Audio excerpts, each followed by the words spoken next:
Bismillahirrohmanirrohim. Assalamualaikum warahmatullahi wabarakatuh. Apa kabar anak-anak SD Azkia?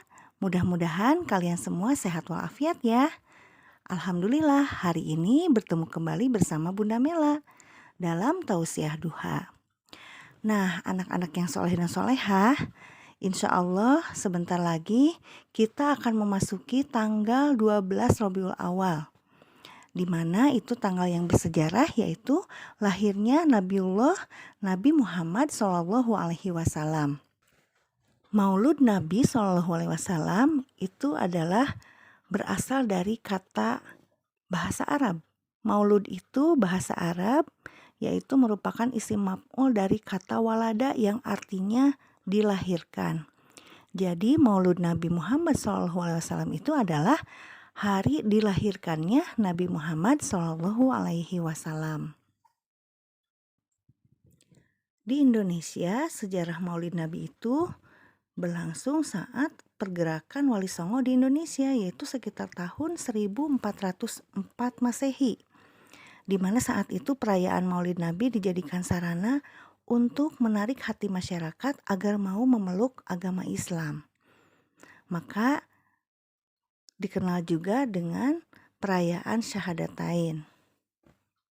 Dengan peristiwa Maulid Nabi ini akan mengingatkan manusia tentang sejarah kelahiran Nabi Muhammad, di mana umat Islam akan memahami bahwa hanya Rasulullah Muhammad saja satu-satunya teladan yang dijadikan uswah dalam kehidupan sehingga dapat selamat dunia dan akhirat.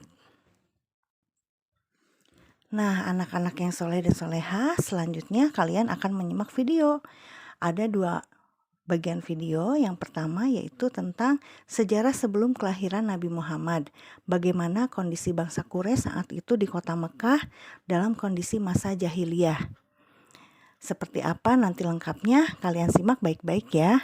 Kemudian video yang kedua yaitu tentang sejarah kisah Nabi Muhammad di masa kecil. Ternyata sejak masa kecilnya sudah banyak teladan-teladan yang baik yang patut dicontoh oleh kita sebagai umatnya. Simak baik-baik videonya, mudah-mudahan bermanfaat dan menjadi teladan untuk kita sehingga kita akan lebih semangat lagi untuk memperbaiki diri menjadi teladan yang soleh dan solehah. Amin ya robbal alamin. Selamat menyaksikan. Wassalamualaikum warahmatullahi wabarakatuh. Kisah kelahiran Nabi Muhammad Shallallahu Alaihi Wasallam.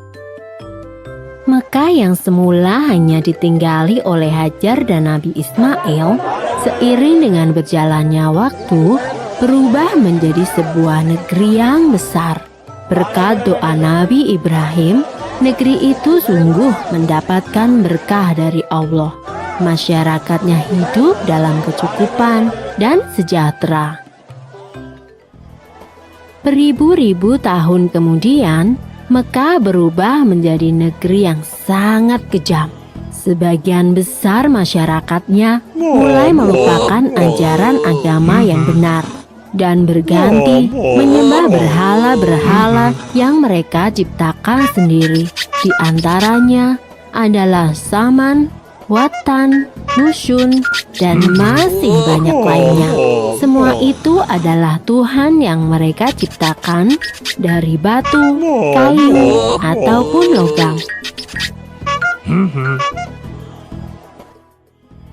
Bukan hanya Tuhan mereka saja yang berubah, sifat dan perilaku masyarakatnya pun juga berubah. Kaum Quraisy yang secara turun-temurun menguasai Mekah dan Ka'bah mulai membentuk kelompok masing-masing. Mereka sangat berkuasa dan kaya raya. Namun kekayaan itu mereka dapatkan dengan cara yang tidak halal. Merampok, memeras rakyat kecil, berjudi, curang dalam berdagang, dan perbudakan yang sangat kejam.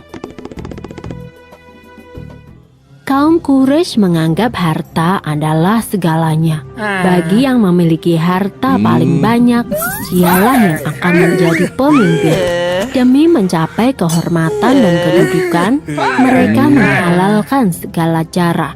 Karena itu pula, mereka seringkali terlibat dalam perselisihan dan kadang-kadang menimbulkan perang antar saudara.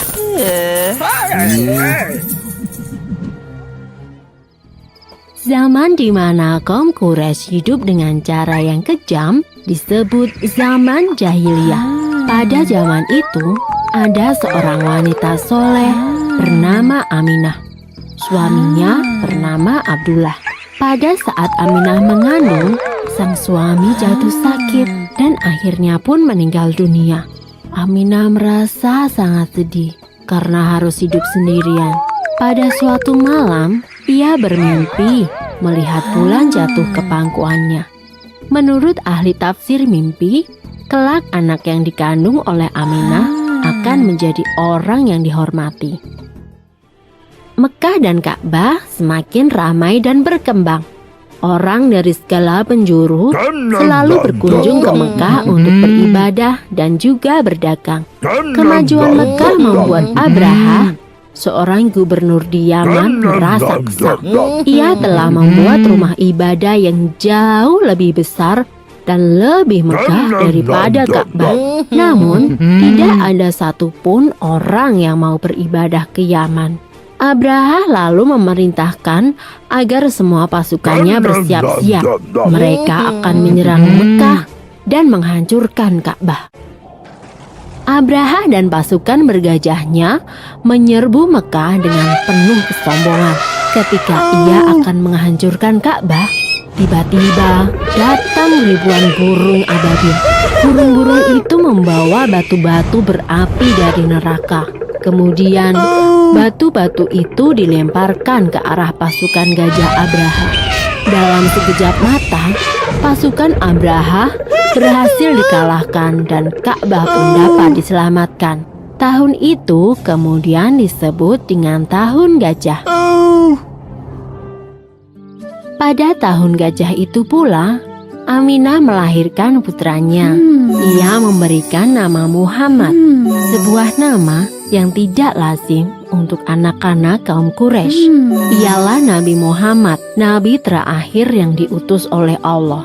Ia dilahirkan pada hari Senin, 12 Rabiul Awal, tahun gajah. Selesai. Sumber dalam Al-Quran terdapat dalam surat Al-Fil ayat 1-5 yang artinya, apakah kamu tidak memperhatikan bagaimana Tuhanmu telah bertindak terhadap tentara bergajah? Bukankah Dia telah menjadikan tipu daya mereka untuk menghancurkan Ka'bah itu sia-sia?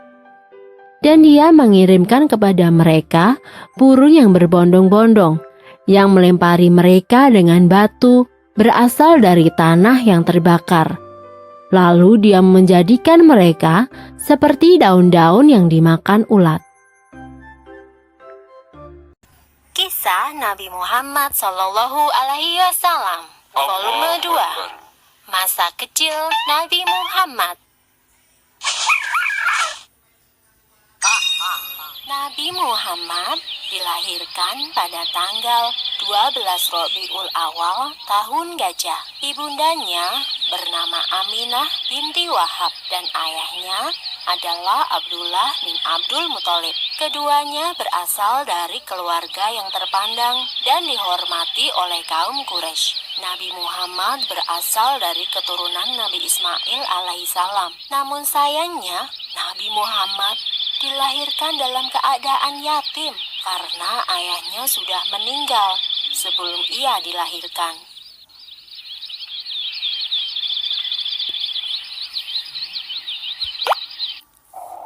Sesuai dengan tradisi, setiap bayi yang lahir akan dititipkan pada wanita padang pasir untuk diasuh dan disusui. Maka, setelah 3 hari dari kelahirannya, Nabi Muhammad dititipkan kepada Suwaibah dan setelah itu diasuh oleh Halimah Sa'diyah. Nabi Muhammad diasuh oleh ibu susu hingga usianya 2 tahun.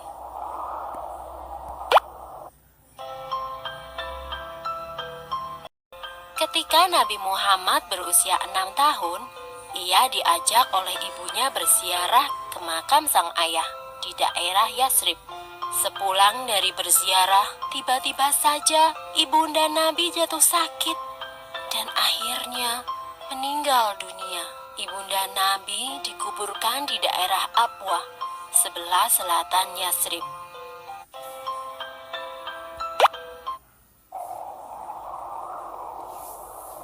Setelah sang ibu meninggal, Nabi Muhammad tinggal bersama kakeknya, yaitu Abdul Muthalib.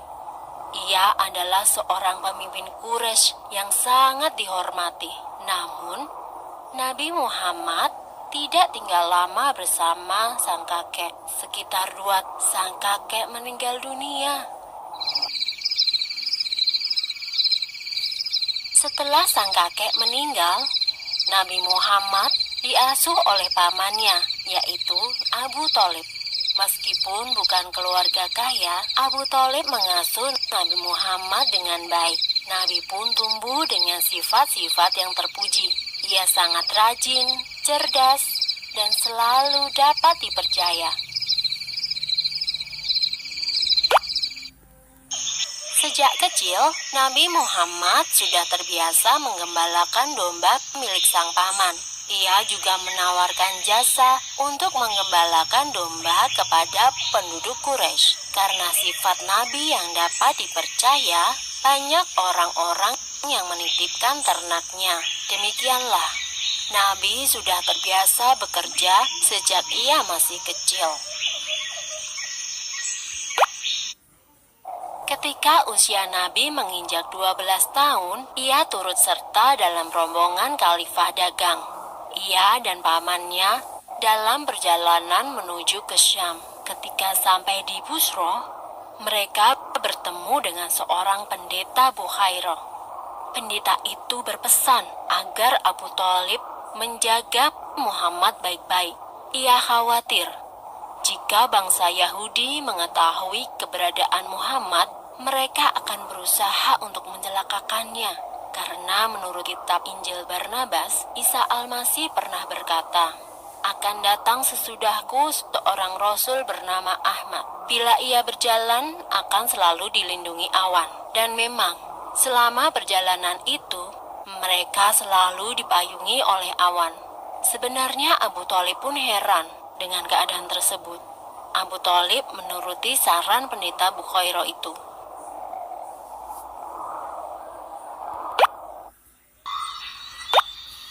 Abu Thalib selalu berhati-hati dalam menjaga Nabi Muhammad. Karenanya, Nabi pun tumbuh menjadi pemuda yang istimewa. Ia berbeda dengan pemuda lainnya. Ia tidak pernah makan bangkai, minum khamar atau alkohol, berjudi, berdusta, dan perbuatan buruk lainnya.